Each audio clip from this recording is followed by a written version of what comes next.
வணக்கம் and welcome to cinema matrix. இந்த வீடியோல எத பத்தி பார்க்க போறோம் அப்படின்னா, மஞ்சரி மேம் வந்து எலிமினேட் ஆகுறதுக்கு இதுதான் ஒரு முக்கியமான காரணமா இருந்திருக்கு அப்படின்ற மாரி அருண் நந்தன் கேங் வந்து பேசிக்கிறாங்க. ஸோ அது என்ன அப்படின்றத நம்ம டீட்டெயில்டா பார்த்துடலாம். அதுக்கு முன்னாடி நம்மளோட சேனலை நீங்க சப்ஸ்கிரைப் பண்ணாம இருந்தீங்கன்னா, சப்ஸ்கிரைப் பண்ணி சப்போர்ட் பண்ணுங்க. ஸோ மஞ்சரி அப்படின்னு அனௌன்ஸ் பண்ணதுக்கு அப்புறமே எல்லாருமே ஷாக்கிங்ல இருந்து நம்மளால பார்க்க முடியுது. ஸோ அது ஒரு பக்கம் ஒரு ஜோன்ல இருந்தாலும், இங்க இவங்க வந்து ஃபன்னா ஒரு விஷயத்த சொல்லி இதனால தான் அவங்க போனாங்க அப்படின்ற மாரி சொல்றாங்க. என்னன்னு பார்த்தீங்கன்னா, அருண் நந்தன், விஜய் விஷால் படுப்பாங்கல்ல ஒரு பெட். அதுக்கு ஆப்போசிட்ல தர்ஷிகாலாம் படுத்துட்டு இருந்தாங்களா, அந்த பெட் வந்து பார்த்தீங்கன்னா 3 பேர் படுக்கிற பெட்டா இருக்கும். ஸோ அந்த பெட்ல வந்து பார்த்தீங்கன்னா, சும்மா படுக்கிறவங்க கூட வந்து பார்த்தீங்கன்னா, எலிமினேட் ஆயிடுறாங்க அப்படின்ற மாரி ஒரு மித் இருக்கு. ஸோ லாஸ்ட் வீக் வந்து பார்த்தீங்க அப்படின்னா, சௌந்தர்யாவ அதில படுக்க சொல்லுவாங்க. சௌந்தர்யா வந்து போய் படுப்பாங்க. உடனே வந்து அதில படுக்கிறவங்கலாம் எலிமினேட் ஆயிடுறாங்களான்னு உடனே குடுகுடுன்னு ஓடி வந்து தொப்புன்னு கீழ விழுவாங்க சௌந்தர்யா. ஸோ அது வந்து பார்த்தீங்க அப்படின்னா, அந்த பெட் வந்து அந்த அளவுக்கு ஒரு ஸ்கேரியான ஒரு பெட்டா அப்படின்ற மாரி எல்லாருமே போர்ட்ரே பண்ணி, அதில படுக்கிறவங்கலாம் எலிமினேட் ஆக போறாங்க அப்படின்ற மாரி சொல்லி வச்சிருந்தாங்க. பட் மஞ்சரி வந்து பார்த்தீங்கன்னா, அதெல்லாம் என்னால அக்செப்ட் பண்ணிக்க முடியாது.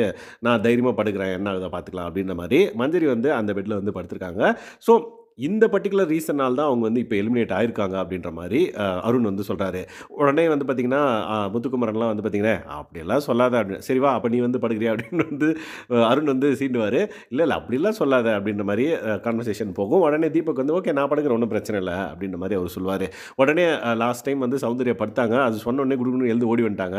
இருந்தாலும் அவங்க நாமினேஷன் லிஸ்ட்லயே இல்ல. இருந்தாலும் அவங்க வந்து பயந்து வந்துட்டாங்க அப்படின்னோடனே முத்துக்குமரன் வந்து, "ஓகே இந்த வாரம் நம்ம படுக்க வைக்கலாம்.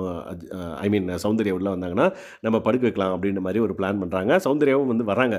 சௌந்தர்யா வந்து வந்தோனே அந்த பெட்ல அவங்க படுத்தனால தான் எலிமினேட் ஆயிட்டாங்க. "நீ இந்த வாரம் படு அதுல" அப்படின்ற மாரி கேட்குறாங்க. அதுக்கப்புறம் அவங்க வந்து, அப்படியா?" அப்படின்ற மாரி யோசிக்கிறாங்க. அதுக்கப்புறம் வந்து பார்த்தீங்க அப்படின்னா, படப்பெட்டி பத்தி பேச ஆரம்பிச்சுறாங்க. ஸோ டீலிங் வந்து போடுறாங்க. "இவ்வளோ எடுத்தீங்கன்னா, நீங்க இவ்வளோ வரையும் அதாவது இந்த அமௌண்ட் வர வரையும் எடுக்காம இருந்தீங்கன்னா, நான் அத எடுத்தேன் அப்படின்னா, நம்ம டீல் பேசிக்கலாம்" அப்படின்ற மாரி பணப்பெட்டி விஷயத்த பத்தி பேசுறாங்க. ஸோ இந்த பெட்ல படுக்கிற விஷயம் வந்து பார்த்தீங்க அப்படின்னா, அதுல அந்த பெட்ல யாரு சும்மா படுத்தாலுமே வந்து எலிமினேட் ஆயிடுறாங்க அப்படின்ற மாரி ஒரு மித்த வந்து அருண் கிளப்பி விட்டுட்டு இருக்காரு. ஸோ இத பத்தி நீங்க என்ன நினைக்கிறீங்க அப்படின்றத மறக்காம இந்த வீடியோக்குள்ள கமெண்ட் பண்ணுங்க. ஸோ மஞ்சரி போனதுக்கு முக்கியமான காரணம் ஓட்டிங் தான் அப்படின்ற மாரி விஜய் சேதுபதி சாரே வந்து கடைசியா வந்து சொல்ட்டாரு. லைக் அவர் வந்து ஏன் ஓட்டு போடாம விட்டீங்க அப்படின்ற மாரி அவரே வந்து ஃபீல் பண்ணி மக்கள்ட்ட வந்து கேட்டிருந்தாரு. ஏன்னா வோட்டிங் பேஸ் பண்ணி தான் எலிமினேஷன் இருக்குன்றப்ப நெறைய பேர் மேபி வோட்டிங் பண்ணாதனால மேபி அவங்க எலிமினேட் ஆயிருக்கலாம் அப்படின்றது கிளாரிட்டியா வந்து பார்த்தீங்கன்னா விஜய் சேதுபதி சார் வந்து சொல்லியிருக்காரு. ஸோ நீங்க அவங்களோட எலிமினேஷன் பத்தி என்ன நினைக்கிறீங்க அப்படின்றத மறக்காம இந்த வீடியோல கமெண்ட் பண்ணுங்க. இந்த மாதிரியான பிக் பாஸ் அப்டேட்ஸ் நீங்க தெரிஞ்சுக்கணும் அப்படின்னா நம்மளோட சேனலை சப்ஸ்கிரைப் பண்ணாம இருந்தீங்கன்னா சப்ஸ்கிரைப் பண்ணி சப்போர்ட் பண்ணுங்க. Thanks guys. பை.